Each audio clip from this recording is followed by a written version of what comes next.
ಚಾಮರಾಜನಗರ ಜಿಲ್ಲಾ ಲೆಕ್ಕ ಪರಿಶೋಧಕರ ಸಂಘ ಮತ್ತು ಮೈಸೂರು ವಿಭಾಗೀಯ ವಾಣಿಜ್ಯ ತೆರಿಗೆ ಸರಕು ಸೇವಾ ತೆರಿಗೆ ಅಧಿಕಾರಿಗಳ ಕಚೇರಿಗೆ ಆಶ್ರಯದ ನಡೆದಂಥ ಕೊಳ್ಳೇಗಾಲ ಲೈನ್ಸ್ ಕಮ್ಯುನಿಟಿ ಯಾರಿನಲ್ಲಿ GST ಅಮ್ನೆಸ್ಟಿ 2025 ಕಾರ್ಯಕ್ರಮವನ್ನು ಹಮ್ಮಿಕೊಳ್ಳಲಾಗಿತ್ತು.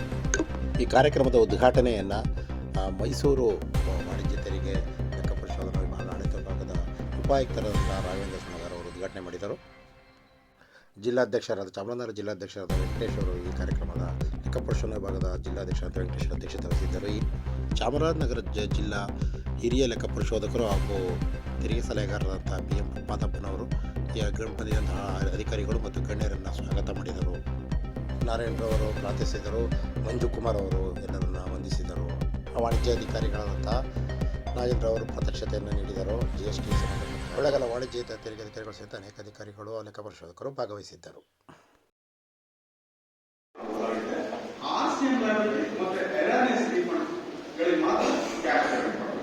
ಈ ಉಳಿದ ಪ್ರಸಂಗಗಳಲ್ಲಿ ನಾವು ITC ಬಳಸಿ ಕೂಡ ನಾವು ತೆರಿಗೆಯನ್ನು ಪಾವತಿ ಮಾಡಬಹುದಾಗಿದೆ.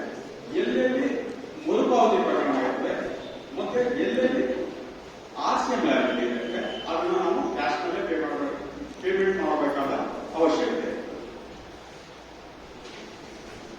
ಎಲ್ಲರೂ ಕೇಳುವಂತ ಪ್ರಶ್ನೆ, ಅದಕ್ಕೆ ನಕಾರಾತ್ಮಕ ಉತ್ತರ. Can the paid interest and penalty amount be refunded? No.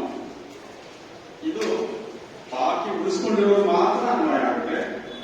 ನಿಮ್ಮಲ್ಲಿ ಯಾರು ಈಗಾಗಲೇ ದಂಡ ಮತ್ತೆ ಬಡ್ಡಿಯನ್ನ ಪಾವತಿ ಮಾಡಿದರೆ ಅವರಿಗೆ ನಾವು ಮರುಪಾವತಿ ಮಾಡಬಹುದು. ಆ ಪ್ರಕರಣದಲ್ಲಿ SPL 01 ಮಾಡಬೇಕಾಗುತ್ತೆ. SPL 02 73 ನಲ್ಲಿ ಆದೇಶ ಹೊರಡಿಸುವಂತ ಪ್ರಕರಣಗಳಿಗೆ ಮಾಡಬೇಕಾಗುತ್ತೆ. SPL 03 ನೀವು SPL 01 ಮತ್ತೆ 02 ನ ನೀವು ಫೈಲ್ ಮಾಡ್ತೀರಿ. 01 ಶೋಕಾಸ್ ನೋಟಿಸ್ಗೆ, 02 ಆ ರೀತಿ ಮಾಡುವಂತ ಪ್ರಸಂಗಗಳಲ್ಲಿ ಅದು ಸರಿ ಕಾಣಬರ್ತಿದ್ರೆ ಅವರು ಡಿಫಿಷಿಯನ್ಸಿ ನೋಟಿಸ್ ಅನ್ನು ಇಶ್ಯೂ ಮಾಡ್ತಾರೆ. SPL 03 ನಲ್ಲಿ SPL 03 ಗೆ ಅಗೇನ್ಸ್ಟ್ ಆಗಿ ಪರಿಗಣಿಸಿ ಅಧಿಕಾರಿಗಳು ಪ್ರಾಪರ್ ಆಫೀಸರು ಪೆನಾಲ್ಟಿನ ವೇವರ್ ಮಾಡೋದಕ್ಕೆ ವೇವರ್ ಆರ್ಡರ್ ಇಶ್ಯೂ ಮಾಡ್ತಾರೆ. SPL 06 ವೇವರ್ ಆರ್ಡರ್ ಆಪರೇಷನ್ ನಾವು ಪ್ರಾಪರ್ ಆಫೀಸರ್ ಮಾಡ್ತಾರೆ, ನಮ್ಮ ಅಪೀಲ್ ಪ್ರಾಧಿಕಾರ ಕೂಡ ವೇವರ್ ಇದು ಮಾಡ್ತಾರೆ. SPL 07 ರಿಸೆಪ್ಷನ್ ಆಫ್ SPL 01 ಮತ್ತೆ 02 ಮತ್ತೆ SPL 08 undertaking of restoration of bill.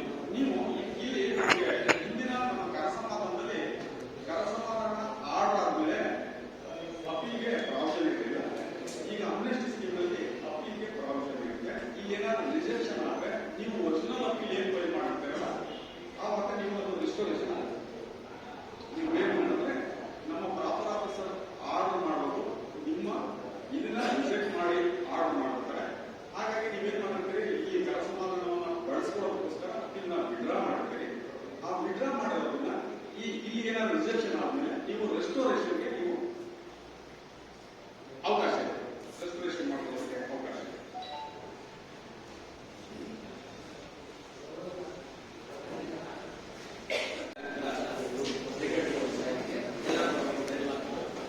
ಈಗ ಕಾರ್ಯಕ್ರಮಕ್ಕೆ ಈಗ ತಾನೇ ಆಗಮಿಸ್ತಾರೆ ಉಮಾ ಮಹೇಶ್ವರಿ ಮೇಡಮ್, CTO ಇವರಿಗೆ ಎಲ್ಲರ ಪರವಾಗಿ ಸ್ವಾಗತ.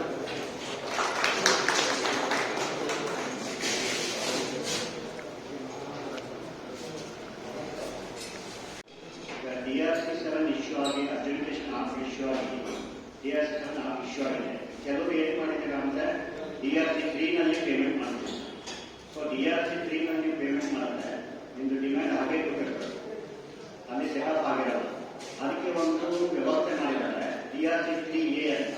ಯಾವ ಆರ್ಡರ್ ಆದ್ಮೇಲೆ DRC 3 ನಲ್ಲಿ ಪೇಮೆಂಟ್ ಮಾಡಿದ್ದೀರಾ ಅದನ್ನ DRC 3A ನಲ್ಲಿ ಸೆಟಪ್ ಮಾಡಿ ಅವಾಗ ನಿಮ್ದು ಡಿಮ್ಯಾಂಡ್ ನಿಲ್ಲಾಗುತ್ತೆ. ಇಲ್ಲ ಅಂದ್ರೆ ನಾವು ಮತ್ತೆ ನೋಟಿಸ್ ಕೊಡೋದು ಇನ್ನೂ ಮಾಡೋದು ಮಾಡಬೇಕಾಗುತ್ತೆ.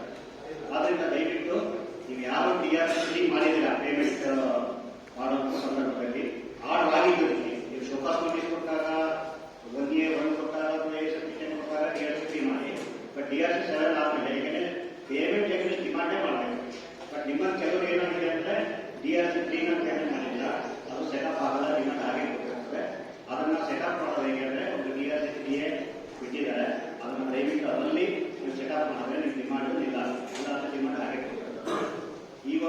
ಅಂಶ ನಮ್ಮ ಮನಸ್ಸಿನಲ್ಲಿರಲಿ. ಮತ್ತೆ ನೀವು ಆಮ್ನೆಸ್ಟ್ ಸ್ಕೀಮ್ ಅಪ್ಲಿಕೇಶನ್ ಹಾಕುವಾಗ